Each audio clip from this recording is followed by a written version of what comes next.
Welcome back. Today's video is going to be very interesting. So, stay tuned. Love you guys. Mwah. He drove away. Not slowly. Not with guilt twisting his face. He floored that black Range Rover and left a trail of red dust in a dying Arizona sky, and inside that cloud, standing barefoot on cracked desert ground, was his wife of 12 years and her 64-year-old mother. No phone. No water. No shoes. The wind hit like a wall of broken glass. And Wren Calloway, the woman he called his burden, the woman he told his mistress was just dead weight he'd been carrying too long, she stood perfectly still while the storm swallowed her whole. She didn't cry. She didn't scream. She tilted her head back, let the sand rake across her face, and she smiled. Because Wren Calloway knew something her husband didn't.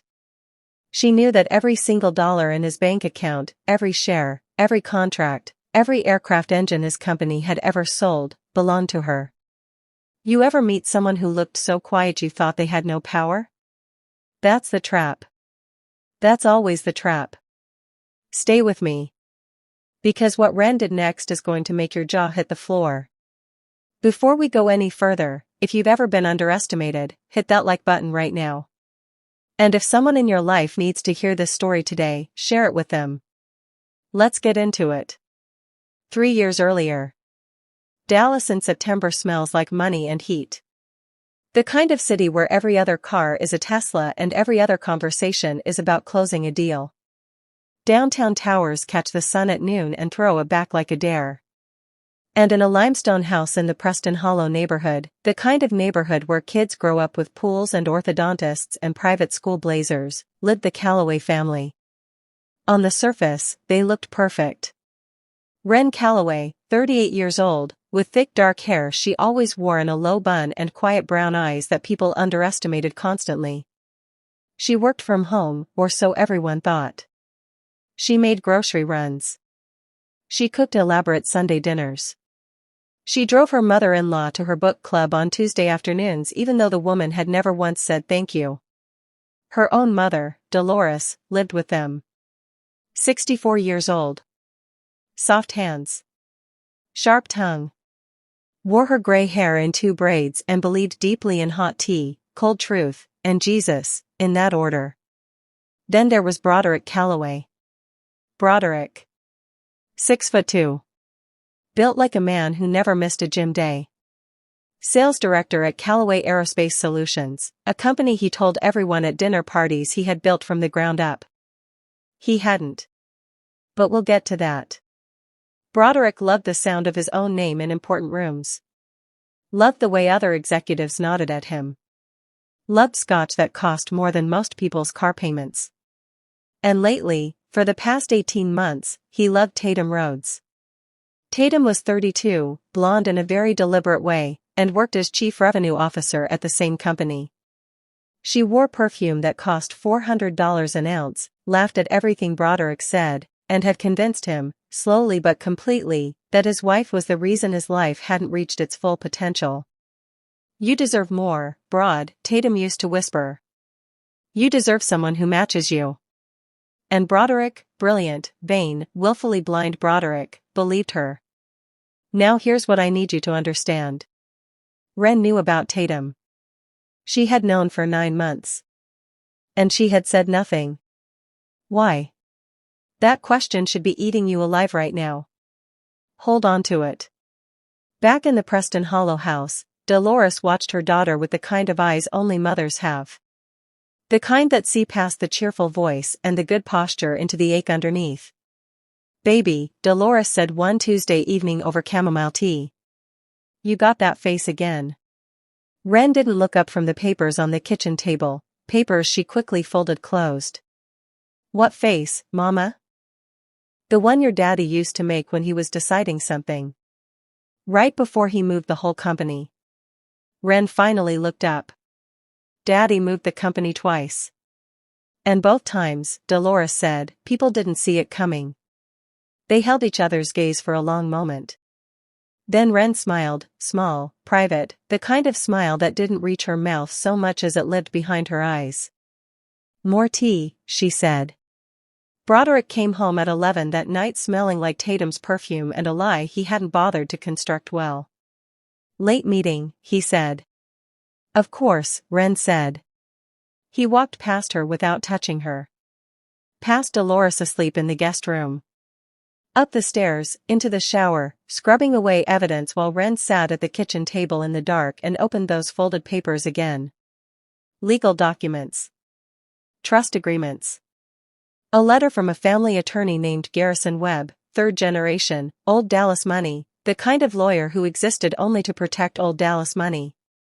At the top, Callaway Aerospace Solutions, beneficial ownership restructuring. At the bottom, Rennied Lisa Callaway, sole trustee. Her father, Elmoried Lisa, had built Callaway Aerospace from a warehouse in Houston with 3 engineers and a dream so stubborn it refused to die. By the time he passed, quietly, of a heart attack, on a Tuesday, the way quiet men often go, the company had grown into a $1.9 trillion aerospace empire. The largest privately held aerospace corporation in American history.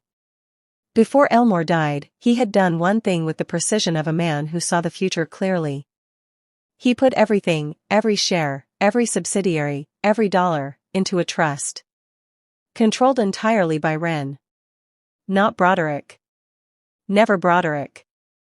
Elmoried Lisa had met Broderick Callaway twice and smiled politely both times. He had not smiled because he liked him. Broderick had a title. He had a salary. He had an office on the 32nd floor with floor-to-ceiling windows and a view of Houston's skyline that made him feel powerful. But the chair he sat in? It was built by Wren's father. And it belonged to Wren. Now. You might be asking, why didn't she just fire him? Why did she wait? That is exactly the right question. And that answer lives in the worst night of Wren Callaway's life. Scottsdale, Arizona. April 14. Broderick had planned what he called a romantic weekend. Scottsdale in April is the last gasp of desert beauty before summer turns everything into a furnace. The Phoenician Resort. Infinity pools. Saguaro cactus standing like old soldiers against a coral sunset. He had booked the suite, presidential level, because Broderick only moved in the currency of appearances. Wren had dressed carefully that morning. A cream linen dress. Gold earrings her mother had given her. She braided Dolores's hair the way she had every morning since they were both living in a Houston apartment on not much more than prayer and ambition. "Something feels off today," Dolores said quietly, watching her daughter in the mirror. "Feels like closure," Wren said. And she kissed her mother's forehead. They drove out to Scottsdale, the three of them, because Wren had insisted Dolores come. "She's family, Broderick." He had gripped the steering wheel tighter at that. Said nothing. The resort was stunning. A honeymoon of a place.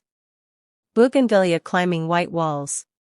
Staff who materialized with chilled towels the moment you looked warm. But Broderick was distracted.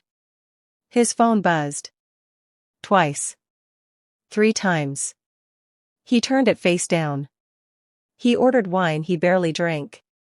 He made exactly 4 minutes of eye contact with his wife across the dinner table before his gaze drifted somewhere she couldn't follow. Dolores watched him the whole time over her water glass. If looks could file a restraining order. Then, at 7:15, Broderick's phone rang.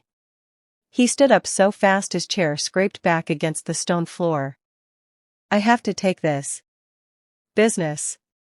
He walked out onto the terrace. Wren watched him through the glass. Watched him laugh. Watched him run his hand through his hair the way he only did when he was excited. Or relieved. She felt Dolores's hand close over hers on the table. "Whatever happens tonight," Dolores said, "you are your father's daughter." Wren squeezed back. "I know, Mama." Broderick came back inside with a new face. Not the dinner party face. Not the husband face. A face she had never seen on him before, cleared out, like a man who had made a decision that scared him a little but thrilled him more.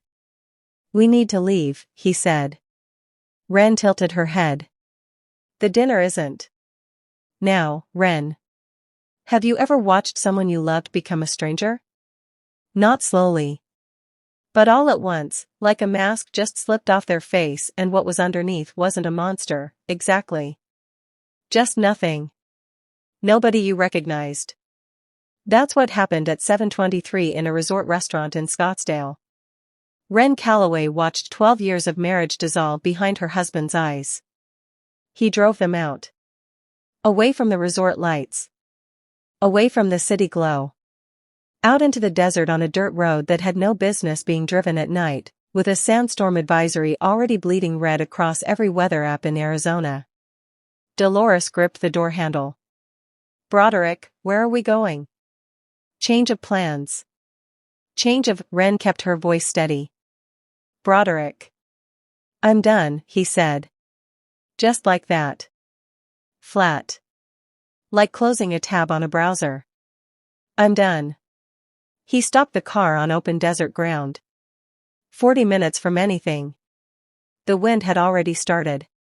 That orange-brown curtain on the horizon that Arizona locals call a haboob, a wall of sand and fury rolling toward them at 40 miles per hour. "Get out," he said. Ren stared at him.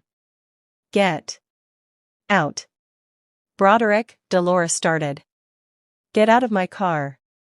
His voice cracked the air like a whip. And because the storm was coming and the car door was open and he was already reaching across Ren toward the door, they got out. Both of them. Standing in the desert in their dinner clothes as the wind began to roar. He threw two things out after them, Ren's purse, empty of her phone, which he'd already taken, and nothing else. Then he drove away. The storm swallowed them in less than 3 minutes. Dolores grabbed Ren's arm. The sand hit like needles. You couldn't see 3 feet in any direction. The sound was like standing inside a jet engine. Dolores was saying something, Ren could see her mouth moving, but the wind ate every word. "And Ren?" Ren pulled her mother close, covered Dolores's face with her own body, and stood there in the screaming dark. Her dress was ruined. Her eyes burned. She couldn't breathe without inhaling grit. And somewhere in the violence of that storm, somewhere in the fury of being left in the desert on her anniversary by the man who had slept beside her for 12 years, something in Ren Calloway went very, very quiet. Not broken quiet. Decided quiet. People ask me sometimes, what does betrayal feel like in the body? I'll tell you what it felt like for Ren. Not fire. Not ice. It felt like finally having permission. He left his wife and her mother in a sandstorm. In the middle of the Arizona desert. On their wedding anniversary. Because he had a mistress waiting. Because he thought Ren Calloway was nothing.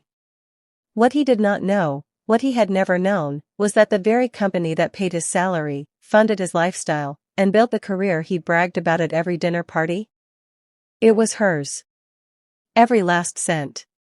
Every last cent. Welcome back.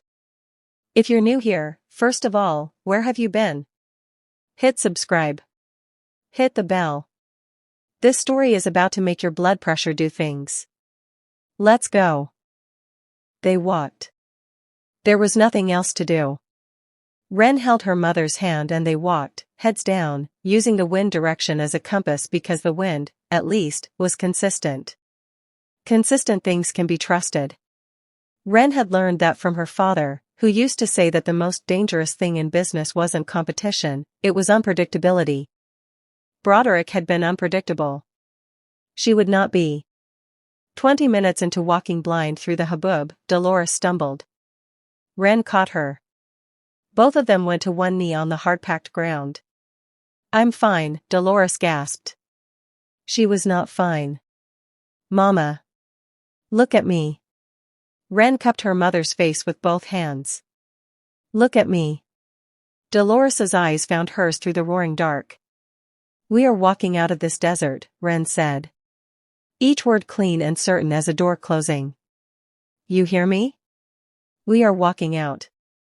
Dolores searched her daughter's face. Found something there that made the fear drop a notch. She nodded. They got up. They kept walking. And here's the thing about Wren Calloway that Broderick had never understood in 12 years of marriage. She grew up in Houston's 3rd Ward. Before the Lisa money. Before the company went public and then private and then stratospheric.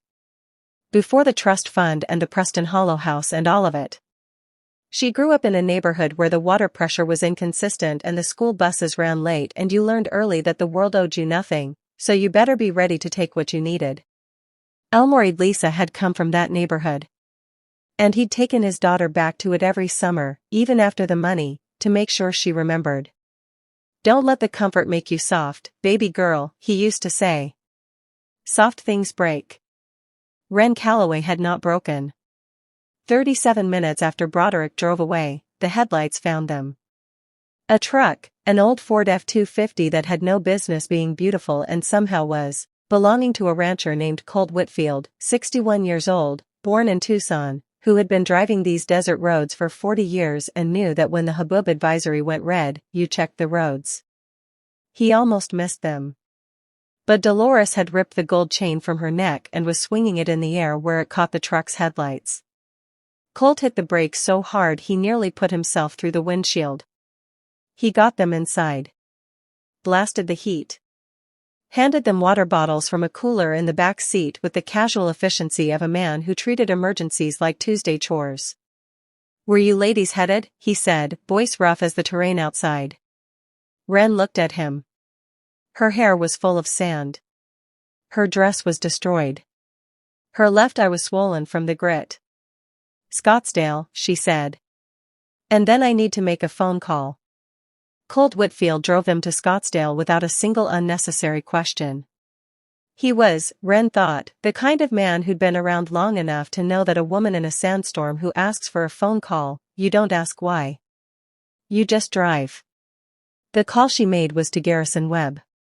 Garrison Webb, 67 years old, 3rd-generation attorney, the man who had drawn up Elmore Adelis's trust with the quiet ferocity of someone who understood that paper was mightier than everything. He answered on the second ring despite it being past 10 at night. Because Garrison Webb had been waiting for this call for a long time. Wren. Garrison. Her voice was completely level.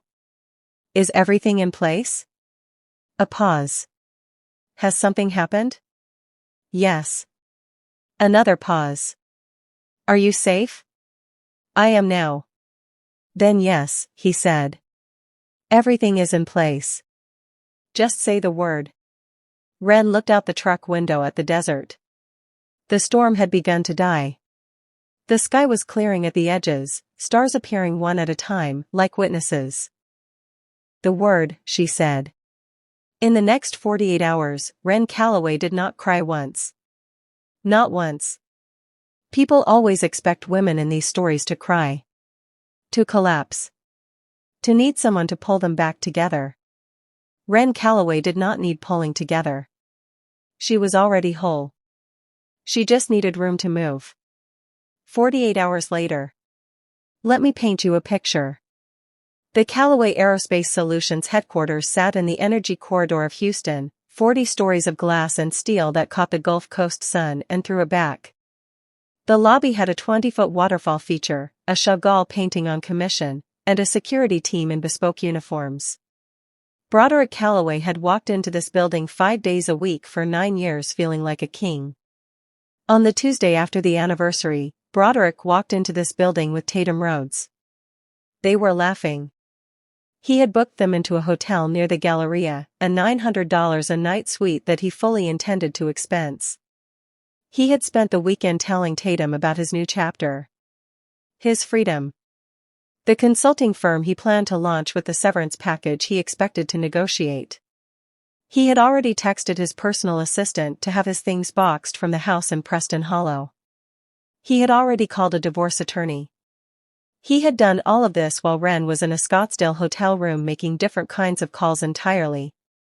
Broderick stepped off the elevator on the 32nd floor. His keycard didn't work. He tried it again. The light blinked red.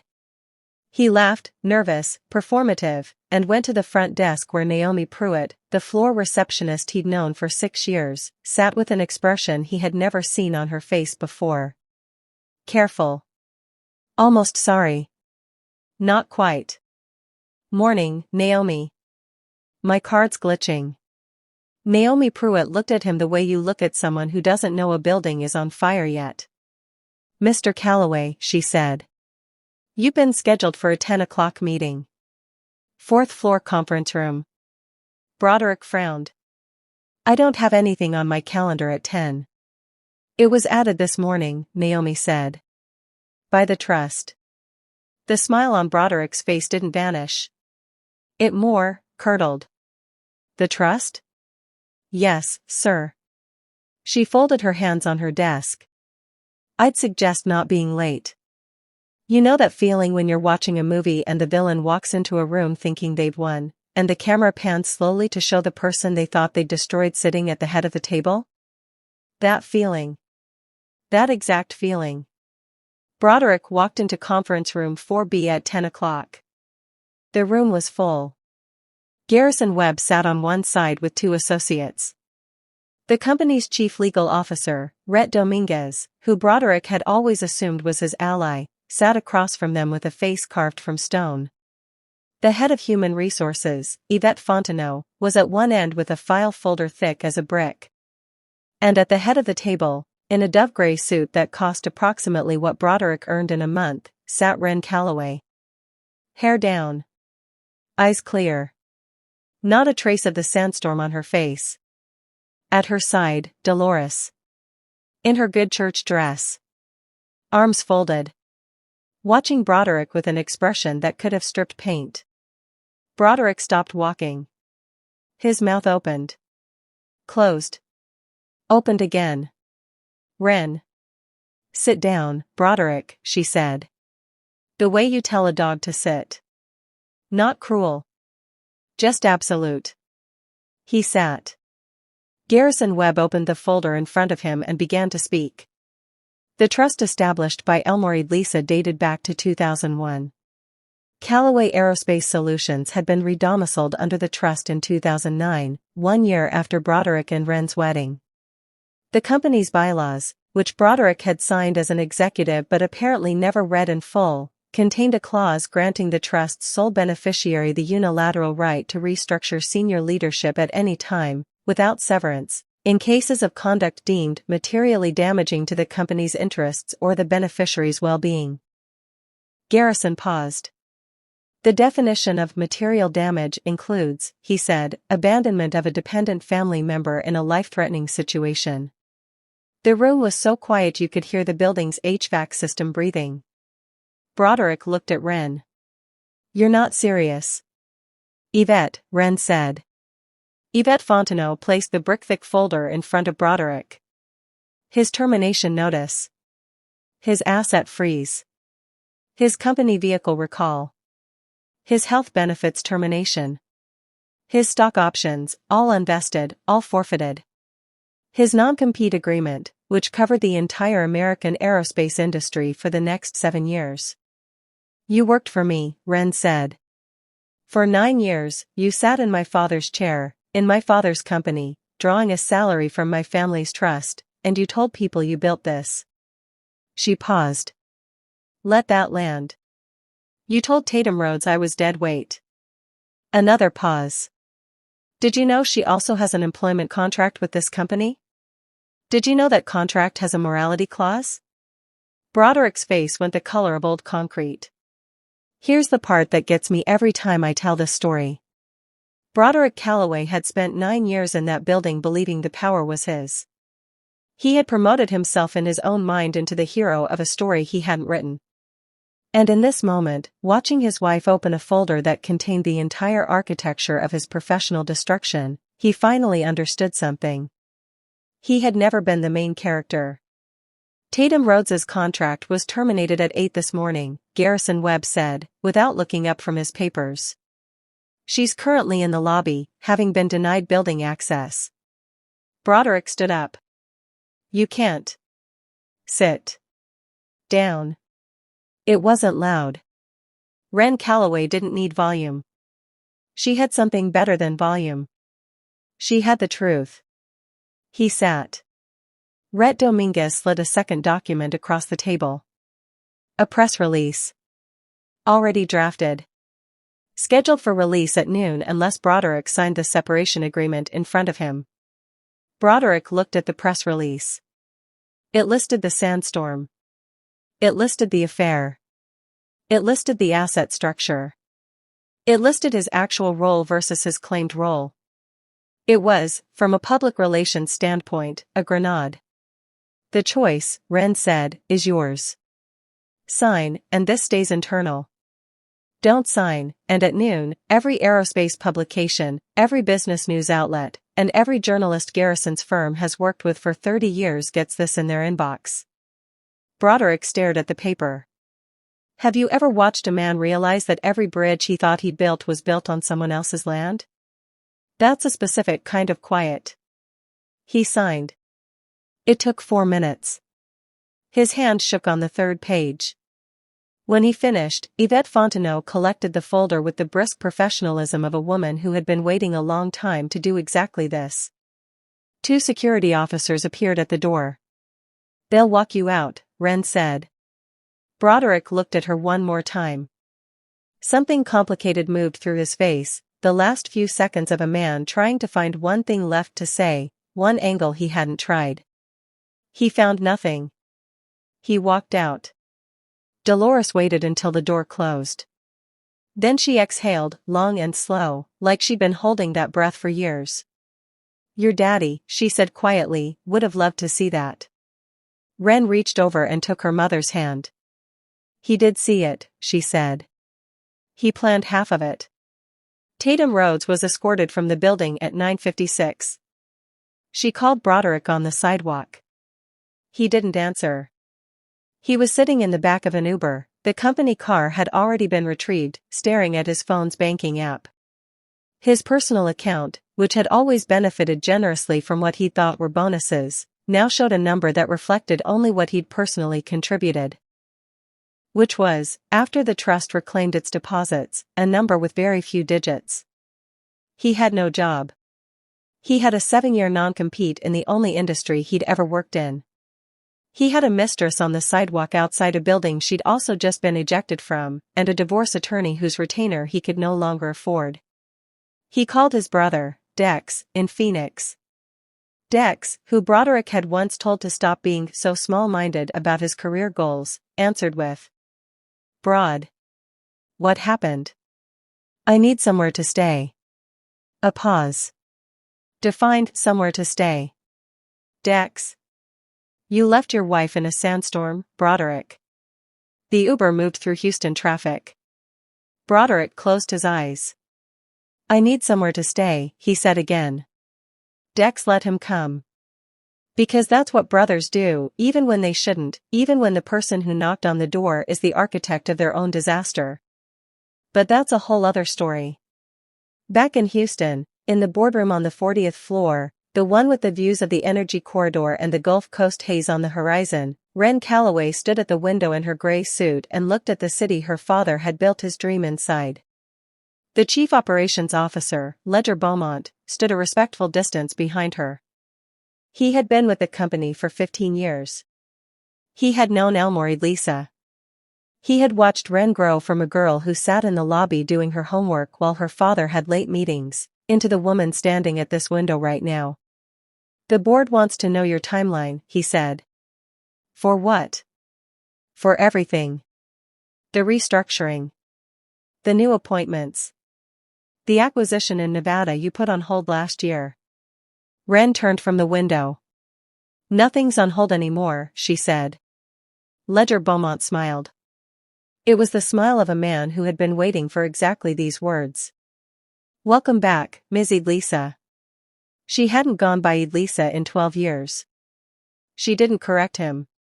6 months later. The Callaway Aerospace Solutions headquarters added 3 floors to its Houston tower. The new research division, focused on next-generation propulsion systems, made the cover of Aviation Week and Forbes in the same month. Rennie Lisa, listed correctly now, was named to the Fortune 500's list of the most powerful women in American business. The profile ran 6 pages. The photograph showed her at her office window, Dolores sitting in a chair nearby, reading a book. The caption on Dolores's chair, "The woman who swung a gold chain in a sandstorm." It became one of the most shared photographs in the magazine's history that year. Now look. I'm not going to tell you that revenge is the answer. I'm not going to tell you to go out and build a billion-dollar empire to prove a point to someone who wronged you. But here's what I will tell you. Dolores swung that chain because she refused to disappear. Ren stood in that storm because she had already decided who she was. And her father, Elmore Lisa, who grew up in a Houston neighborhood where people weren't supposed to make it, he built something that couldn't be taken, couldn't be charmed away, couldn't be rewritten by a man who learned too late that he had confused proximity to power with power itself. The woman he left in the desert owned the desert. She just hadn't needed him to know it. Until now. You've been underestimated. Maybe not in a sandstorm. Maybe not by a husband with a mistress and a Range Rover. But someone, somewhere, has looked at you and decided you were less than you are. I want you to think about that person right now. And then I want you to think about Ren, standing barefoot in the dark, holding her mother, while the storm tried to erase her. She did not let it. Neither should you. The end. If this story moved you, if Ren's strength hit different, please subscribe and hit the notification bell. New stories drop every week and trust me, you don't want to miss what's coming next. Like this video if you believe in the power of patience. Drop a comment, what would you have done in Ren's position? Would you have taken the revenge she took, or something else entirely? Share this story with someone who needs to remember their worth today. See you next time. Don't let anyone leave you in a storm.